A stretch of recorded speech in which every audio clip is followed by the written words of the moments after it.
पाठ आवारा मसीहा। लेखक विष्णु प्रभाकर। आवारा मसीहा शरत चंद्र की जीवनी। आवारा मसीहा। दिशाहारा। किसी कारण स्कूल की आधी छुट्टी हो गई थी। घर लौटकर गांगुलियों के नवासे शरत ने अपने मामा सुरेंद्र से कहा, चलो पुराने बाग में घूम आए। उस समय खूब गर्मी पड़ रही थी। फूल फल का कहीं पता नहीं था, लेकिन घनी छाया के नीचे निस्तब्धता में समय काटना बहुत अच्छा लगता था। वह अब यहां से चला जाएगा, इस बात से शरत का मन बहुत भारी था। लेकिन कहता वह किसी से नहीं था। चुपचाप सुरेंद्र के साथ घर से निकल पड़ा।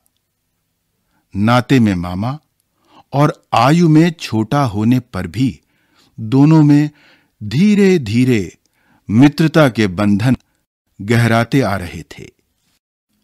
बाग में पहुंचकर पेड़ों के पास घूमते घूमते वह मानो मन ही मन उनसे विदा लेने लगा। शायद वह सोच रहा था कि अब वापस आना हो या ना हो।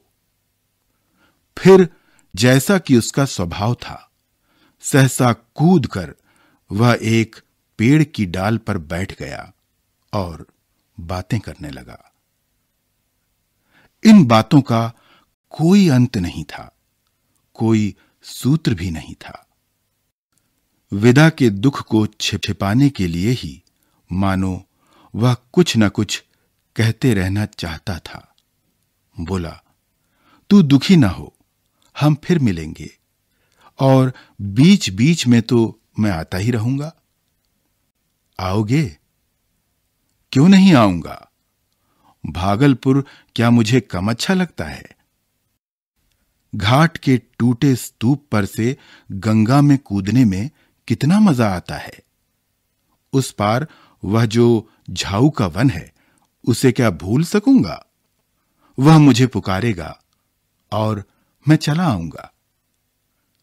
फिर दीर्घ निश्वास लेकर बोला, ओह, कितनी प्यारी जगह है यह भागलपुर। देख लेना, मैं अवश्य आऊंगा।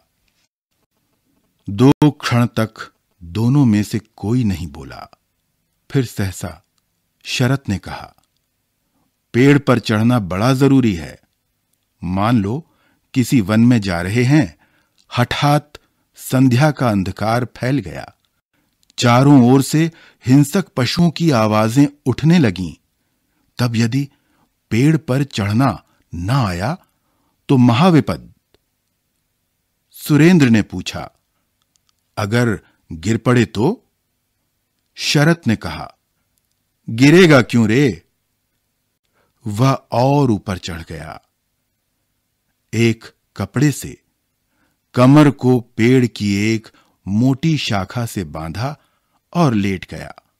बोला, इस तरह सोकर रात काटी जा सकती है।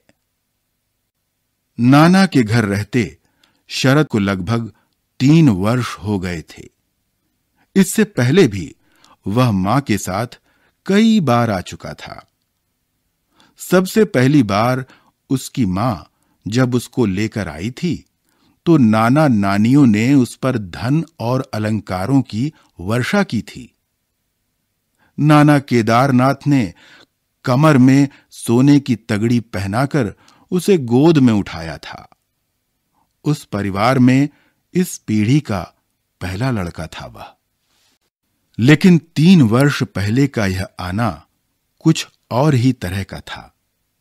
उसके पिता मोतीलाल यायावर प्रकृति के स्वप्नदर्शी व्यक्ति थे। जीविका का कोई भी धंधा उन्हें कभी बांध कर नहीं रख सका।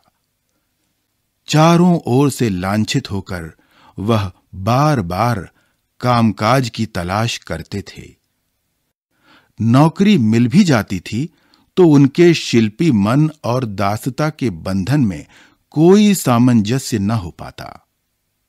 कुछ दिन उसमें मन लगाते थे, परंतु फिर एक दिन अचानक बड़े साहब से झगड़कर उसे छोड़ बैठते और पढ़ने में व्यस्त हो जाते या कविता करने लगते।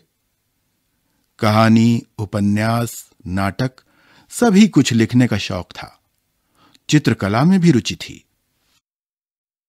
सौंदर्य बोध भी कम नहीं था। सुंदर कलम में नया निब लगाकर बढ़िया कागज पर मोती जैसे अक्षरों में रचना आरंभ करते, परंतु आरंभ जितना महत्वपूर्ण होता, अंत होता उतना ही महत्वहीन। अंत की अनिवार्यता मानो उन्होंने कभी स्वीकार ही नहीं की। बीच में ही छोड़कर नई रचना आरंभ कर देते।